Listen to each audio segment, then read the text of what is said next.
За сайн уу манайхан Crime Story сувгтаа эргээд тавтамаар л та манай сувгийг анх удаа сонсож байгаа л эдгөө сувг маань болсон явдал болон бодит гэм тэнгийн талаар ярьдаг сувг байгаа. За энэ удаагийн дугаараараа та бүхэндээ нэлийн мухай дэтээлтэй дугаар ярьж өгч байгаа учраас зүрх судасны өвчтэй болон жирэмсэн өвчүүд маань энэ удаа даалгасаарай гэж хүсье. За ингэчүүд хэрэг рүүгээ орцгоё. За өнөөдрийн дугаарын гол эзэн маань бол Лиза Дөөд гэдэг нэртэй эмэгтэй байгаа. Би цаашдаа Лиза гэд дуудаад явъя. За Лиза 1999 оны 8 сарын 14-нд Америкийн нэгдсэн улсын Иллинойс мужид мэндэлсэн. Лиза багасаа л нүүр дүүрэн инээмсэглэлтэй аз жаргалтай охин байсан. Тэгээ маш гоё инээдэг учраас хүмүүс инээмт Лиза гэж хүртэл очилдог байсан. Тэгээ багасаа амьтан тайртай байсан Лиза гудамжинд явж байгаа тэнмэл амьтдыг хараад бүгдийг нь одоо гэртээ аваад очиж болох уу гэд хажуугаар нь зүрх болгонд ээжээсээ асуудаг байсан. Тийм их амьтан тайртай байсан. Аз жаргалтай авсур насыг өнгөрсөн. Лиза 10 насныхаа төрсөн өдрөөрөө хинээс ч ямар ч бэлэг авахгүйгээр оронд нь бүх эрх бэлгнүүдээ бүгдийг нь тухайн амьдардаг байсан төргийнхээ амьтдыг аврах одоо хориодох байранд хандив өгчээсэн гэд ер нь бол бага насны амьтантай ойрхон гэр бүлтэйгээ ойрхон ойр дотны бүх хүмүүстэйгээ юм нэлээд ойрхон ийм ийдэг найрсаг сайхан охин байсан. Лиза ойр орчмынхаа бүх хүнд анхаарал тавьдаг байсан. Хэнийг ч бити өвдөөсөө, хэнийг ч бити гуниглаасаа, ганцаардаасаа гэж боддог байсан учраас найз нөхөддөө гэр бүлийнхэндээ гээд маш их анхаарал тавьдаг байсан. Халамжтай охин байсан гэж ээж нь ярьдаг. Лиза Жерсигийн ахлах сургуулийг 2017 онд төгсөөд 18 наснда түргэн хоолны газар ажилд ордог. За тэгээд drive-thru буюу нөгөө машинаар үйлчлүүлдэг хэсэгт нь ажилдаг байсан. Лиза ажлаа дутаагүй ч гэсэн байнгын үйлчлүүлэгч нартай болсон. Тэгээд байнгын үйлчлүүлэгч нь түүнийг найрсаг, аз жаргалтай, байнгын гоё инээж идэг болохоор би түүнээс дандаа юм урам зориг, энерги авдаг учраас би заалаар биш drive-thru-гаар үйлчлүүлэх дуртай гэж хүртэл дүгндэг байсан байгаамаа. За ингэж явсаар 19 наснда Лизатай Андрю гэдэг залуутай үерхэж эхэлдэг. За Андрю залуу танилцуулах юм бол ээж, эмээ, эмэгтэй дүүний яамд амьдардаг гэрийнхэн ганцхан хүн. За тэгээ багасаа ер нь ингээд айгүй олон хариуцлагын өмнө тулгарсан гэрийнхэн ганцхан эрэгтэй учраас би одоо ингээ ажил хийгээд ар гэрээ авч явах хэрэгтэй байна гэд бодсон учраас сургууль сурахынхаа оронд ажил хийгээд багасаа л ер нь бүтгэхгүй хүмүүстээ нийлээд харт амих масууруулах процессыг бол хэрэглэж эхэлсэн. Тэгээ Андрю бол Лизатай тэгээ чицүү тэгээ танилцах үедээ бас 19 настай байсан. Хэдий танилцахтаа 19 настай байсан ч гэсэн харт амих масууруулах байдлаас хэрэглээд хэдийнэ 3-4 жил болсон байсан гэдэг. За тэгээ танилцаад удааг байхдаа энэ хоёр маань би биндээ маш их хайртай болоод шууд тусдаа гараад хамт амьдрахаар шийддэг. Тэгээ хамт амьдрахаар хэдий шийдсэн ч гэсэн хоёр залууханхоос 19 настай болохоор ямар нэгэн мөнгө байгаагүй учраас гэр оронгүй хүмүүсийн одоо амьдардаг байсан газар юм майхан барьж тусдаа гарсан байдаг. За тэгээд өөрийнх нь хамгийн их хайрлаж өсгсөн ганц охин нь ийм амьдралыг сонгож аваад ийм залууг сонгож аваад бол ээж нь мэдээж дуртай бол байгаагүй. Тэгээд охиндоо дандаа чи ингэж амьдрах хүн биш ээ. Наад муу зуршилтай, муу залуугаасаа салаад гэртээ ирээ гэхтэн Лиза дандаа өдөөс нь би түүнд хайртай. Тэгээ би түүнд хайртай учраас хамт байгаа юм аа. Бид залуу байна. Тэгээ хамтдаа хичээвэл удахгүй болно гэд дандаа юм эргээр ээжтэй хэлдэг байсан.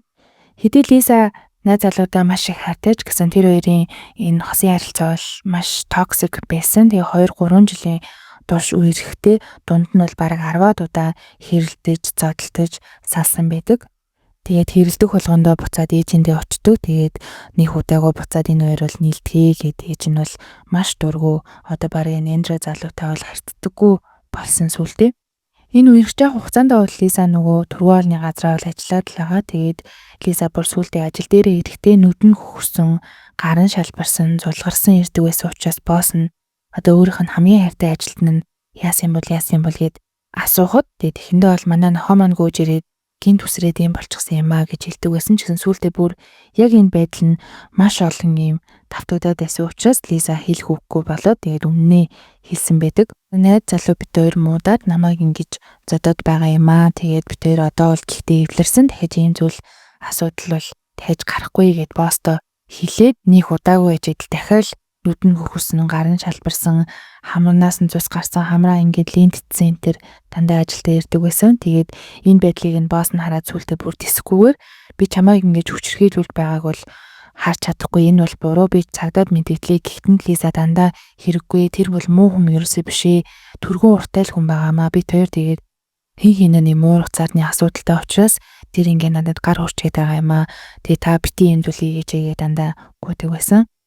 Үерхэд жил гарны дараа буюу 2021 оны 7 сард Лиза хамар нь уурсан, хоёр нүд нь хөхөрсөн, гар хөл нь битүү шарах соривтой эмнэлэгт хүргэгддэг. Тэгээд Андрю залуу энэ удаад болохоор бүр гудамжинд маш олон хүн байхад Лизаг зодсон байдаг.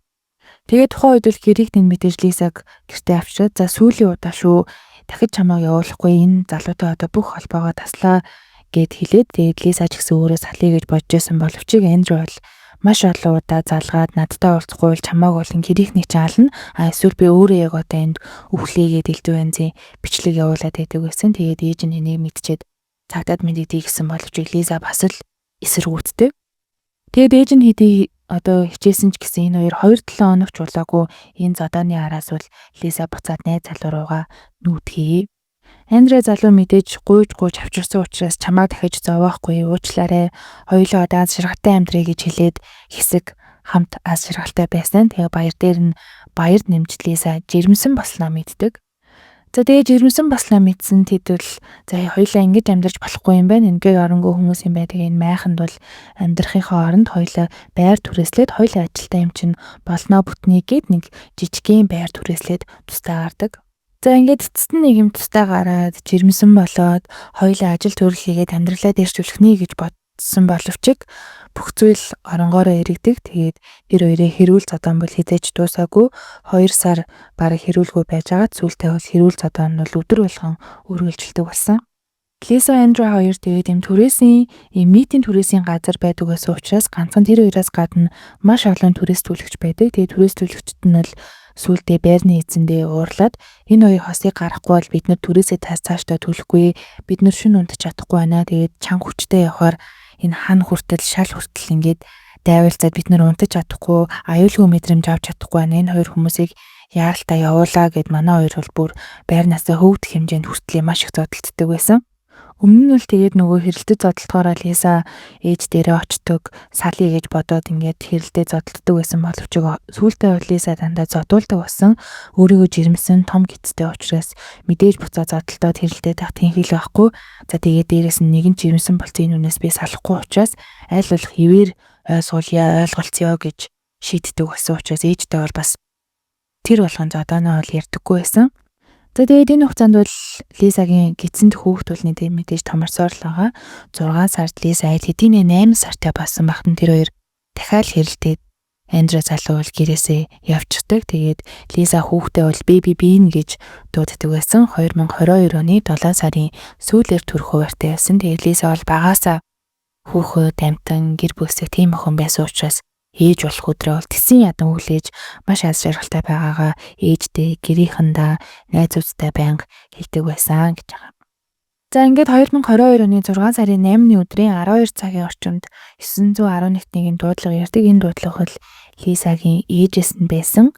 За Лизагийн ээж намсгаатад ярьж чадахгүй байхад нь диспатчер өөдөөс нь зүгээр юу болсон бэ? Дуудлага өгөх хаягч хаана вэ гэж асуухт нь ээж намсгаатад миний найз хүн үгүй миний охин түүнийг алчглаа гэд ингээд юу болоод байгааг нь ойлгохгүй уйлаад орилоод чаглаад байдаг. Тэгээд диспатчер юу болж байгаа юм бэ гэд асуухт нь миний охин үгүй намайг уучлаарай, миний охины толгойг тасалчихжээ, миний охины толгойг найз залуу нь тасалчихсан байна. Тэгээд миний охины машины унаад цутаасан болтой энд байхгүй байна. Тавгүй хурд ирээжээ гэд орилоод буцаад тасалдаг. Цагдаа нар бол тэгээд ийм дуудлага авсан учраас за юун толгой тасарсан бэ? Тоглоод байна уу даа гэд ямар ч тач хурдан очигээд маш хурдан очсон боловч харамсалтайгаар амнасаа алдсан Лизагийн толгойг зохицыг гээс нь олсон. Лизагийн цогцос олдохдоо хүнчлэнд ороосон байдалтайгаар олдсон. Тийм мэдээж гидсэнд нь бүрлдэжсэн 8 сартай охин нь мөн нас орсон байдалтайгаар маш аимшигтай төр зургийг бол цагдаа нар бол хаардаг. За тэгээд цагдаа нар гарч ирээд ээжтэй нь гэрийнх нь гадаа ярилцах гэхэд ээж нь бол юу ч ярьж чадахгүй. Лиза чи яагаад намайг сонсоогүй юм бэ? Чи яагаад миний үг сонсоогүй юм бэ гэхэд уйлаад сайн ярьж чаддгүй. Тэгээд нэг ярихтаа бас хороо. Би түүнийг олохт нь тэр хүүхөтэн байсан. Тэгээд эргүүлээд би охиноо харах гэтэл толгой нь байхгүй байсан. Охины минь толгойг олоод өгөөч гэгээд уйлаад цагдаа нараас гуйдээ. Тэгээд энэ бол ямар ч ээж хүний харах усгүй харамсалтай төр зургийг бол ээж нь өөрийнхөө хоёр нүдээр харсан байдгаа. За тэгээд цагдаа нар нэгжлэг хийж үзэхэд ямар нэгэн хүчээр нэвтэрсэн уул мөр бол байшинд байгаагүй. За тэгээ хулгайд алдагдсан эд зүйлс байхгүй. Бүх зүйл нь хэвийн байсан. За тэгээд ээж нь шууд энийг бол манай охины найз залуу нь хийсэн гэж бат итгэлтэй хэлээдээс учраас цагдаа нар шууд Дендрийг хайж эхэлдэг. Мөрдөн байцаалтын явцад цагдаа нар байрны урд хэсгийн хяналтын камерыг шалгадаг. За тэр хяналтын камераас бол маш олон нотлох баримт болон ер нь юу болсон талаар бол цагдаа нар бүх мэдээллийг авч чаддаг. Гинтэрэг гарахаас 1 хоногийн өмнө буюу 6 сарын 7-ны өдөр 2 цагт хаалганы урд хэсэгт уцаа оролдоод Лиза бол хэвийн сууж байгаа нь харагддаг. Тэгээд дараа нь 9 цагийн үед ээжтэйгээ Лиза мессеж бичсэн. Тэгээд тэр хэрэлдээд явчихсан. Та түүнийг ер нь ингээд л явчихсан гэж бодож байна уу? Буцаад ирэх болов гэж асуухт нээж нь үгүй баха. Тэр хувц ундраа үлдээсэн юм чинь яваагүй буцаад ирэх л ах гэж хэлсэн. Тэгээд Лиза нөгөө хэрүүл зодон болоод явчихсан учраас ер нь ингээ явчлаа. Дахиж ирэхгүй бах та гэд санаа зовоод ээж рүүгээ мессеж бичсэн байдаг. Тэгээд ээж нь болохоор хариуд нь явсан болжээ. Тэгээд ядчилт зодон зохион болоогүй явсан болж дээ. Өөрийг чинь орхиж явсан гэж бөө бодоо харин эсэргээрээ чи ирэх чөлөөтэй болж байна гэж бод гих мэдчлээ ер нь тайлгаруулсан байдалтайгаар охинтойгоо мессеж бичэлсэн байгааг цагдаа нар олдог. Тэгээд Лиза болохоор өөдөөс нь би хэрэлдэхдээ сахлын машин эвдлээд тэгээд өөрийгөө зүссэн түүнийг би өөрийгөө алчгүй гэж сүрдүүлээд орилсон. Гэхдээ нээж нь чи яагаад юм сонин зүйл хийсэн юм бэ гэхтэн зүгээр л бүх зүйл болохгүй байна. Битүүрийн харилцаа нэг л болохгүй байна гэд 9:30 хүртэл охинтойгоо чаталж агаад 10 цагт тэр ирсэн үү гэхтэн Лиза үгүй гэж хариулснаар тухайн өдрөө Лиза унтдаг. За ингээд аллаг гарснаас өмнөх өдөр буюу 6 сарын 7-ны өдөр хэрүүл гарсан өдөр Эндрю бол гэртээ ирээгүй. Лиза 10 цаг хүртэл ээжтэйгээ чаталж агаад унтсан байдаг. Өглөө нь бас босоод ер нь яг л нэг хэвийн өдөр шиг 7 цаг 6 минутанд одоо хүртэл ирээгүй байна гэж ээж рүүгээ мессеж өчөө. Тэгээ машинаа унаад өдөр нь ажилдаа байсан учраас ажлынхаа хувцсыг угаачаад буцаад ирсэн байгаа нь бол CCTV-д бичигдсэн байгааг цагдаа нар хардаг. За тэгээд өдөр болоод Лиза Эндрюд бол санаа зовоод бүр ирэхгүй байхаар нь дүүрэн холбогдоод чи ахыхын талаар мэдэж гинөө мэдж байгаа зүйлээ л надад хэлээрээ суруу сонсогдвол хэлээрээ гэж хэлээд байрныхаа эзэндээ хүртэл та камераараа харж агаад манай найз залуу харагдвал надад хэлж болох уу? Тэр өчигдөр яваад өнөөдөр хүртэл ирсэнгүй. Би болон манай гэр бүлийнхэн бол нэлийн санаа зовж байна гэхтэн байрных нь эзэн за ойлголоо би камера шалгаад байж яа гэж хариу бичсэн байгаа. За тэгээд төд удалгүй Лиза залуугийн утсанд Эндрюгийн авга ахраас нь мессеж ирдэг. Тэгээд удахгүй би Эндрюг аваад очноо бүх зүйл хэвэн байгаа шүү гэж хэлсэн. Тэгээд энэ талаар ээжтэй хэлэхдээ ээж нь за тэгвэл ашгүйдээ ямар тач ирүүл болгоомжтой байгаарэ гэж мессежээр зөвлөгөө өгсөн. Харамсалтай нь Лиза эмэгтэй энэ зөвлөгөөг дагалгүйгээр Эндрюг өөрөө очиод 9 цаг 11 минутанд авчираад машинтайгаа авчиж байгаа нь бол CCTV-д харагддаг. Тэгээ машинд явж байхдаа Лиза би ямар ч тач зохицуулах гэж оролдож байна гэж мессеж бичсэн нь ээж рүүгээ бичсэн хамгийн сүүлийн мессеж болсон. За тэгээд 6 сарын 8-ны өдөр буюу аллаг гарсан өдрийн 9 цаг 11 минутанд тэр хоёр CCTV-д орж ирж байгаа нь харагддаг. За тэгээд ээж нь Эндрюг ирсэн гэдгийг нь мэдж байгаа учраас 10 цаг 49 минутанд бүх зүйл зүгээр үү гэж мессеж өчигт нь хариу өгөөгүй. За тэгээд ээж нь тэр өдрөө унтаад өглөө нь босоод дахиад 8 цаг болон 12 цагт зүгээр үү чи яагаад хариу өчгүй байгаа юм бэ гэд мессеж өчигт нь охиноос нь ямар ч хариу ирээгүй учраас охиноо шалгахаар ирсэн тэр байсан гэдгийг хэлсэн. За тэгээд тэр аллаг гарсан ээж рүүгээ хариу бичихгүй байсан тэр хугацаанд ер нь юу болсон бэ гэд цагдаа нар CCTV-г шалгахад 11 цаг 57 минутанд буюу ирснээс хойш 2 цагийн дараа Эндрю гэрээсээ хувцас хийдэг юм сахс барьсан байдалтай нүүрээ нуугаад хувцас сольсон байдалтайгаар гарч ирсэн нь бичигдсэн. Гэрээсээ гараад шууд баруун тийшээ 1 минут орчим алхаад очдог тийм том хогийн сав дээр очиод нөгөө сахстай зүйлээ хогийн савнд хийсэн байгаа нь бол бас өөр CCTV-д бичигдсэн байгааг бол та бүхэн бас эндээс харж байна. За тэгээ харамсалтай нь мэдээж тэр сахсанд бол Лиза эмэгтэй толгой байсныг бол цагдаа нар сүлд олдог. За тэгээ ингэж хайчгаад Эндрю шууд ээж руугаа гэрлүүн явсан. За ингээд ийм олон ер нь бол CCTV харсан учраас цагдаа нар бол Эндрюгийн гэрийнхнээс шууд мэдүүлэг авч эхэлдэг. Хамгийн түрүүнд эмэгтэй дүүгээс нь мэдүүлэг авдаг. Тэгээд эмэгтэй дүү нь болохоор Эндрю ах маань 18 наснда гэрээсээ явсан. Одоо тэр 21 настай. Түүнийг хаашаа нүүсэн талаар бол сайн мэдэхгүй ямар тач найз өхөнтэйгээ бол амьдардаг. Хаяал гэртээ ирдэг. Тэгээ харин сүүлийн үед бол гэртээ бол нэлийн их ирээд байгаа гэж хэлдэг. Цагдаа тэгээд үргэлжлүүлээд ах чи одоо ер нь хаана амьдарч байгаа вэ? Ер нь юу хийж амьдарч байгаа вэ? Талаар сайн мэддэг үү? Та хэд ер нь ямар хоёр холбоо хамааралтай байдаг вэ гэхтэн дүүн би сайн мэдэхгүй ямар ч дайн зөвхөнтэйгээ амьдарч байгаа байхаа гэж хариулдаг. Тэгээд цагдаа ер нь чамаа яагаад энд байцаагаад байгааг ойлгож байна уу? Чи ер нь юу болоод байгаа гэж бодож байна гэхэд Андрей асуудалд орсон байхаа гэд дүүн аж хийснэ хэлдэг. За тэгээд өчигдөр юу болсон талаар яриараа гэхтэн өчигдөр шөнө 2 цаг 30 минутын орчимд гэрийн хаалга чанга дүүдэд ахаар нь манай их очиж харсан чинь тэгээ Андрей байсан. Тэгээд хаалгаа нэгээд оруулсан гэж хэлсэн. Тэгээд нэлээд сандарсан байдалтай, айсан байдалтай байгаа нь илт мэдэгдэжсэн гэж надад хэлсэн. Харин би бол өглөө 10 цагт боссон. Тэгээ өглөө 10 цаг үед босоход ах нь найлын өрөөндөө үсээ тайрч байгааг нь бол олсон. Тэгээд би гайхаад хүүе чи энэ дредлокондоо дуртай үсттэй яагаад тайрж байгаа юм бэ гэд асуухт нь энэ бол шинэ эхлэлээ гэж хэлсэн байдаг. Дредлок гэд би танаар зургийг оруулж энэ монгол орчуулга баг байхгүй хаа. За тэгээд Андрей залуу бол энэ дредлокондоо маш их дуртай. Тэгээд энэ үсээ бол 2 жил ургуулсан нэг ч тайруулаагүй хэрнээ энэ бол шинэ өөрчлөлтөө гэд гэртээ ирээд өглөө 10 цагийн үед үсээ ингээд тайрж байгааг нь бол дүүн олсон. Тэгээд үсээ тайрчгаад усанд ороод гэртээ байсан хувцснаас өмсөөд нөгөө өөрийнхөө өмсөжсэн алхахын үед байсан өмсөжсэн хувцаа утгаараа хогийн савнд хийгээд буцаж орж иж өглөөний цай уучгаад гараад явсан гэдэг мэдүүлгийг бол дүүн өгсөн. За дараа нь болохоор хөршөөс нь мэдүүлэг авсан. Хөрш буюу одоо яг хажуу айлынхын түрээслэгчээс цагдаа нар мэдүүлэг авахд за би өчигдөр 9 цаг 30 минут орчимд үед гэртээ ирсэн. Ирээд удаагүй байхад яг л бусад өдөр шиг тэр хоёр зодтолтож хэрэлдэж явах шиг байсан. Тэгээ гэхдээ бусад өдрийг бодвол өчигдөр арай өөр сонсогдсон. Яагаад гэвэл хөвчлэн бие рүүгээ хашгирж ойролж зодтолтдог бол өчигдөр болохоор ойролж байгаа сүултээ эмэгтэй хүний хоолой бүр ингээд өвдсөндөө ч юм уу зовж тарчилж шаналж байгаа тийм хоолой болж өөрчлөгдөд байсан. Тэгээд Лиса бол өөдөөс нь сүултээ ерөөсөө орсгой болоод Андрел ганцаараа ойрлоод ашигчаад яасан гэдгийг бол түрээслэгч нь хэлдэг. Манай түрээсийн байр тэгээд ер нь нэлээд муу учраас хүчтэй хөдөлгөөд биднэрт мэдэгддэг. Хажуу талын хоёр айл хүчтэй хөдөлгөөд манай хан юм уу эсвэл шал ер нь ингээ хөдөлж байгаа нь бол мэдэгддэг.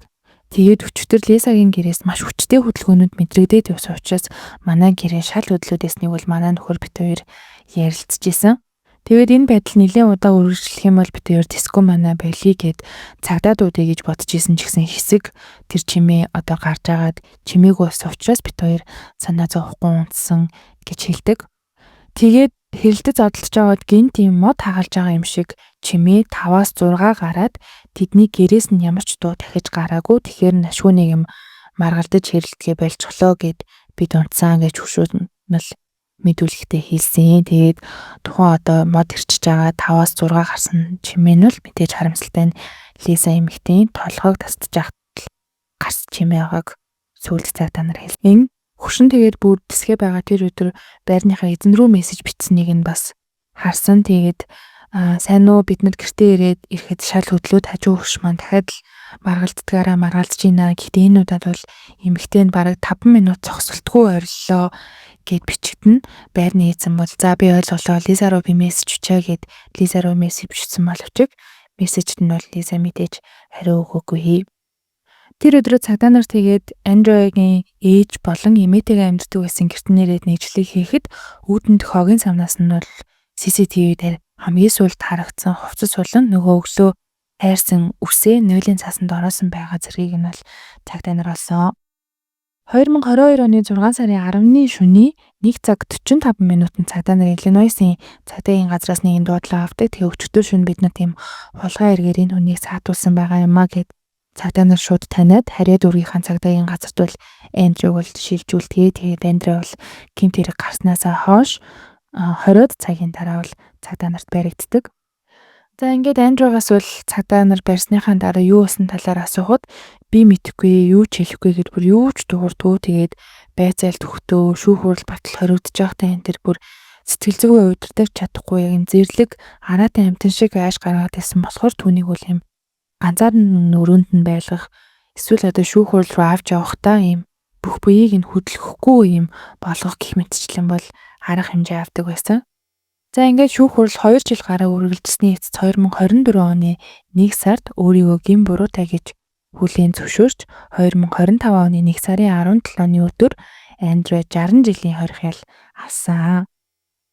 Тэгээд Иллинойс мужид болохоор 2011 онд албан ёсоор цаазаар авах ялыг хуулийн дагуу хассан байлээ. Тэгээд хамгийн хүнд хэрэг хийсэн хүнд болохоор өөх ял нь бүх насаар нь хорих ял байдаг. Тэгээд Андрэ болохоор өөрийнхөө гин бурууга бол хүлээж өгсөн учраас тэгээд дээрээс нь сэтгцийн хувьд бол 100% эрүүл биш гэдэг дүгнэлт гарсан учраас бүх насаар нь хорих ял өгүүлэхгүйгээр 60 жилийн хорих ялыг бол Иллинойсын мужийн шүүхээс Андрэд оноосоо.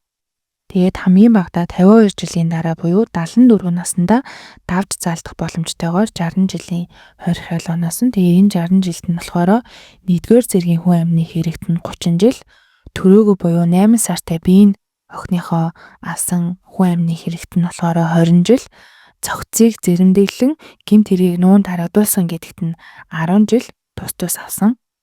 За тэгээд 3 жилийн өмнө авсан аимшигт гэмт хэргийн талаар ярьлаа. Тэгээд Андрэ бол 30 жилийн ялаа сая оны өмнө буюу 2025 оны 1 сард авсан. Тэгээд 60 жилийн ял гэдэг бол 2085 онд суллагдах боломжтой гэхээр яг бүхэл насаараа бараг хоригдож байгаагаас ялгаагүй гэж би бол бодож байна. Андрэ тэгээд одоо хүртэл гин бурууга хүлээн зөвшөөрсөн ч яг яагаад найз охин болон гидсэнд бүрэлдэжсэн 8 сартай охиноо хөнөөсөн талаар бол нэг ч мэдүүлэг хэлээгүй. За тэгээд ийм хүчирхийлэгч муухай одоо найз залуугаа өөрчлөгдөн гэж бодож хүлээж итгэж харьцсныхаа төлөө хөөрхийлэлтийн битээ бол ийм байдалд хүрсэн. Тэгээ охтуудтай бол нэг зүйл хэлэхэд нэг л гар хүрсэн бол уучлах хэрэггүй гэж зөвлөмөрөө. Тэгээ хүн өөрчлөгдөөр нь бараг л боломжгүй бид нар маш олон харамсалтай кейсүүдээс бас харж исэн. Тэгээ өөртөө хайртай байж хүчрхийлэгчд битгий боломж олгоорой манайхан. Тэгээд хэцүү гэдгийг нь мэдж байгаа ч гэсэн боддоор сэтгэхэд үзээрэй гэж хэлхийг хүсэж байна. За тэгээд энэ удаагийн дугаараа өндөрлөе. Тэгээд та хэд маань дараагийн дугаар удахгүй орох учраас subscribe дарахаа битгий мартаарай. За тэгээд баяр таа.